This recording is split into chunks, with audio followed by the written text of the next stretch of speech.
Hello everyone. Welcome. I'm here with Will and Nisha for episode 14 of Mic Drop.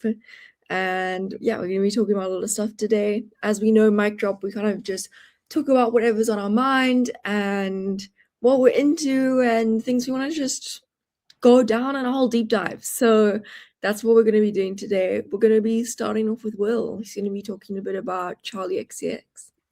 Yeah, so Charlie is coming up with this new era. She brought out a single rock music, and then she brought out SS26, and I think yesterday she announced the new album, music, fashion, and film. And I kind of just started going down a rabbit hole of Charlie XCX. And I found this one TikTok of there's a TikTok show called Subway Takes. I don't know if you guys have seen it. Essentially just ask people for hot takes. And in 2024 she was on the show and her hot take was essentially music is not important. But artistry is important and some artists don't have artistry. Um, and essentially that kind of just went me down the rabbit hole of kind of the culture and visuals that artists are now coupling up alongside albums. This isn't like a new thing, but I've noticed it a lot with Pink Pantheress, for example. I think she's kind of embodied this early 2000s style. You see like a and kind of this tartan look. I remember seeing because she's on tour at the moment. I've seen outfits from the tour, and it's people in like similar kind of themes in terms of how they're dressing and what they're bringing to the concert. It's like this tartan look that is resembling the early 2000s that she has in her album Fancy That. And then same with Olivia Rodrigo, kind of the visuals of we talked about it last week with the new song The Cure and then her previous single Drop Dead. After watching the music video, it is kind of just like the visuals are really coming to life with what she's trying to portray in this. Um in like the music video to what they want for the upcoming album. And then I started talking about Charlie herself. And this new music, I've seen some divide over it. I'm not sure if you guys have listened to it yet, but it's certainly different to what rose here in a lot of popularity with Brat, because that was kind of like the internal struggle of confidence, expectations, and kind of the industry as a whole. Whereas this new music is kind of nihilistic and very different, like this clubhouse vibe. Um, like she's reflecting on herself and her political platform, and we talk about that a lot on the podcast. She talks about her association with Kamala Harris in the presidential election because she posted on Twitter saying Kamala is brat, and kind of how she takes the easy road and how a lot of artists aren't creating artistry, they're taking the easy road of the mainstream approach to achieve success and not being authentic to themselves. Whereas um, Charlie's kind of went back to these authentic roots and it's kind of having discourse between her fan base. So it's kind of weird to see all these new fans come along with Brat and maybe who didn't listen to Crash and her earlier bodies of work, but now she's kind of going back to this authenticity. Yeah, it's kind of this divide, and because it's not that typical mainstream approach, I think I went on a bit of a rant there, but it's kind of I just went down like this insane rabbit hole of just how artists are coupling visuals with the culture and the album that's coming out. Yeah, I mean, I'm gonna start off. Have you guys listened to Charlie's new music? Not yet, Nisha. I've listened to rock music and I've actually been really enjoying rock music. Yeah, I mean, I've seen like the trends with rock music, people doing the transition thing with the rock, whatever it is, which is really awesome. But Will, that's such an interesting topic because I've seen a lot of discourse online about this new album, and a lot of people saying, surprisingly, that they aren't really interested in listening to the new album because they were kind of just so ingrained in Brat. And I mean, we have to say, guys, that the branding and the whole vibe that came along with that album, I think, was a huge part of its success. But of course, the music too is so unique. But I mean, Will, what do you think? Do you think maybe like it's not going to be as popular maybe as the Brat era was? Well, I remember seeing a different take of I think it was on like a different podcast, and there was a fan saying that Charlie's almost paging out her audience, that maybe didn't resemble the previous Charlie that we saw brat in Crash and hit previous albums. Um, it's like she's paging out these old fans. I don't think that's necessarily true, but it seems to be something that's happened. Charlie's not doing it on purpose because at the end of the day, she wants to make the music that she enjoys and the music that represents her. And this kind of new nihilistic view of like in SS26, the second single, one of the lines is nothing's gonna save us, not music, fashion, or film, which is kind of weird to think about now that the album's called Music, Fashion, and Film. Mm. Um, and then on the album, so it's kind of just how she talks a lot about being political, but in reality, she says that art could inherently be a distraction rather than making these political inroads. It's just a distraction from the wider problems in the world. So yeah, I'm enjoying the new music, but obviously within her fan base, it's becoming not a problem, but it is kind of some discourse going around with how they enjoy it. Yeah. No, that's fascinating. I love how she's taken this new approach. Nisha, what are your thoughts? What are your thoughts about the whole artistry thing? I think it makes a lot of sense. And when Will was talking there, I was thinking about like other artists that kind of they almost create an era for themselves. And I know saying the word era, you know, you think of Taylor Swift and her eras and everything. But my thought was like Zara Larsson and what she's sort of doing, and she's gone massive recently, and just kind of like the whole summer vibe and the kind of airbrushed and like that's kind of who I thought. And she's someone who's quite outspoken as well. Um, and her music videos are incredible as well. And I think it's something that like I feel like we lost for a few years was like music videos. And I'm so happy that like there's kind of that big importance on them again. Cause, you know, like I used to love MTV as a child and I just like watch music videos all day. And then sort of I feel like there was sort of an era where they weren't as big, or at least that's what I felt. But I think now they're becoming like seeing a new music video is like, oh, this is so good. This is, and I think Sabrina Carpenter did that great with her album. She had some great music videos that told a story as well and sort of gave a song a new story. Um, so yeah, I think artistry is very important and not everyone has it, but a lot of people, especially in this kind of like new age of pop stars, especially, they have some great artistry. Yeah. No, I completely agree. And I with music videos that it's just so true. I mean, I do agree with you. I feel like we kind of lost that a bit, but it's come back and wow, the quality we are getting, guys. I mean, like you were saying, Sabrina Carpenter, her Man-Child music video, House Tour, those were phenomenal. Even Olivia Rodrigo, The Cure, that it's a beautiful music video. And also with Zara Larsson, like how I guess her entire brand changed, but for the better in a way. Like it's the whole summer isn't over yet thing. I think it's just made people so happy, and it's I don't know. I love it. I really do. But yeah, I mean, Will, are you like with music videos? I'd love to talk about this more. I mean, are you a Yeah. music video kind of person, or are you more just interested in the song? Yeah, no, I'm saying I feel like I appeal more to the visuals than anything else. I think that's what draws me into a lot of artists. Like Beyonce, she's my favorite artist. She's a big visual person. Um, but even like with the music, a lot of artists can create imageries and stories within themselves. Like my mind went straight to Taylor Swift's Folklore. Mm. Like that was an amazing album that created like a whole storyline and a lot of imagery alongside that. And then I remember watching it earlier, Ariana Grande's new music video. It's amazing to watch. I mean, she's going on tour pretty soon.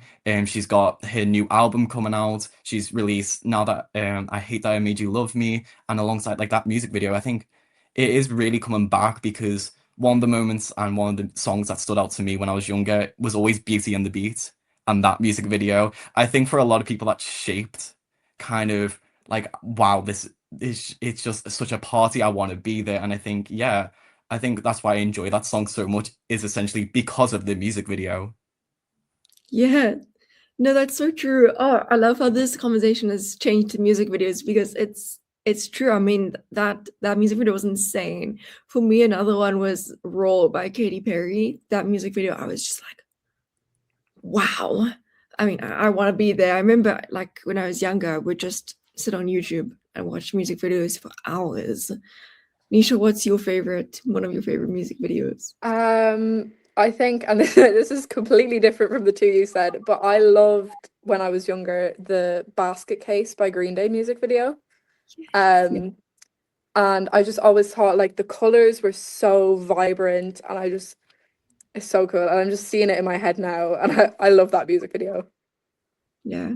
Well, it's great to see artists kind of bringing out the creativity in other ways as well, and through visual, and I mean, of course, the songs and everything like that. I love it, and I can't wait to see what else we get, especially with Ariana Grande. I think there's a lot of stuff in store, so we'll see. But anyways, I think this is a good segue to our next topic.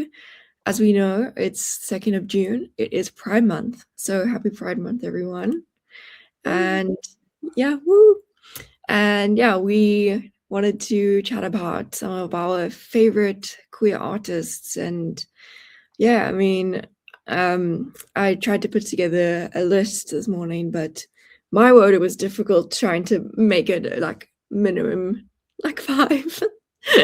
So I'll just start and try not to speak for 20 hours. But I would say my favorite queer artist is Renee Rapp. I don't know, she is everything to me. I'm completely obsessed with her, and I've known her since back in her musical theater days when she was winning awards at like 19, and then she joined Mean Girls the musical on Broadway.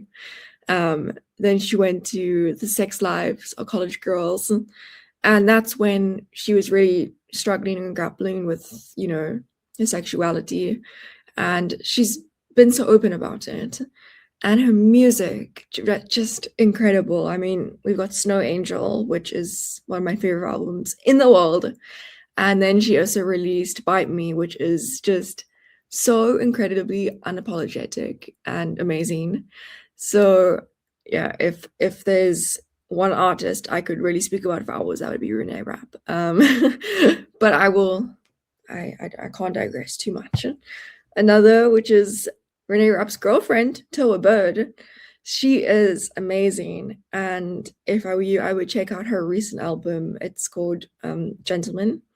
And Toa Bird she does a lot of like indie pop rock kind of vibes, but this Gentleman album really, it's quite like, yeah, rock based, and I love it. And just, you know, the queer imagery throughout it, and it's incredible. And then this is also funny because we were talking about like old music videos and stuff like that. I wrote down Sam Smith because I loved Sam Smith when I was younger. Loved. And his album, The Thrill of It All, that was released in 2017, I think. So I was like 13, and that was the only thing I listened to on my iPod when I got my iPod for the first time. I was like, yes, let's go. And beautiful music. It's just something that I really loved revisiting this morning, actually. And then final, I promise, is my last one, guys. You got Doechii. I love Doechii. And I think there's so much, like, such a huge future for Doechii. And I mean, her album, I think it's called Alligator Bites Never Heal. 5 stars. Wow, incredible. And then she also recently did a single with Lady Gaga called Runway for The Devil Wears Prada 2. So, I mean, she's really getting out there. But, I mean, we all know, like, that one song that went super viral when she's going on about drugs and her boyfriend cheating on her and all of this. And you know what? It's great because she is another example of an unapologetic artist. So I mean, yeah, those are my top 4. I could keep going, but I won't, because I don't want to keep going and bore people. But yeah, those were some of my standouts that I was thinking about this morning. But yeah, that was kind of it. But what about you guys? I mean, if you had a favorite, I mean, let's start with Will. I mean, like out of any artist really, like. I think like the two that come to mind for me like straight away is Frank Ocean and Tyler the Creator. Especially kind of in the music sphere that they are, like in the rap R&B kind of sphere. I think it's not like it's just something you don't conventionally see, and it kind of highlights this importance, especially with earlier on in the year we had Nicki Minaj almost like she kind of went batshit.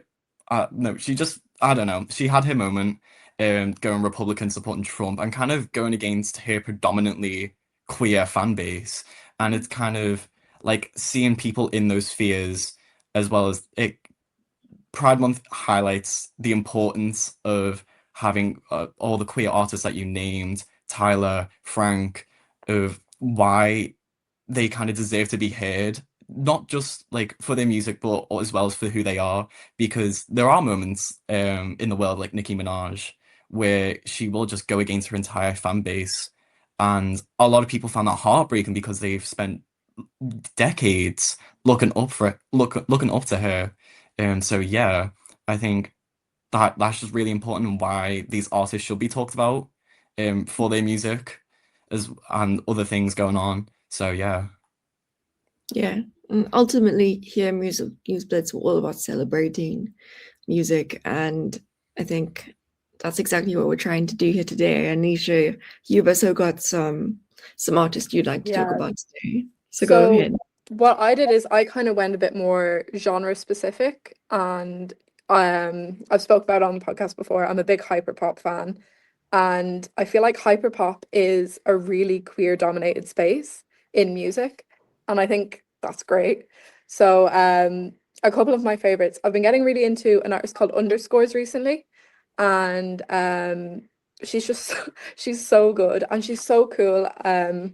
She has like her logo is like a pair of headphones, and it's a really simple logo, but she has it like bleached into her hair is like Wow. a pair of headphones. Oh. And that's just like her branding. And I think she does the music really well. I think she's been making like dubstep music since she was 12 or something, and then sort of transitioned into hyperpop. And her album You is incredible. I think that was only released recently. I think March, but don't quote me on that. But yeah, I think she's incredible. Jane Remover is great in that space as well.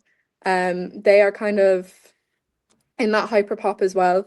And they kind of have like two artist names. So you have Jane Remover, but then their kind of second artist name is Leroy. And that's kind of only uploaded on SoundCloud. So I'm kind of confused about like why it's kind of like a bit less accessible, but they're incredible at what they do. And it's so good. And you know, it's great. My favorite is Music Baby, the Leroy remix, and actually the regular one as well. But that's a really good song. I would recommend that.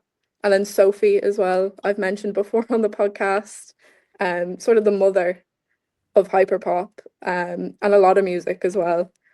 And then Laura Les, who is one half of 100 Gex.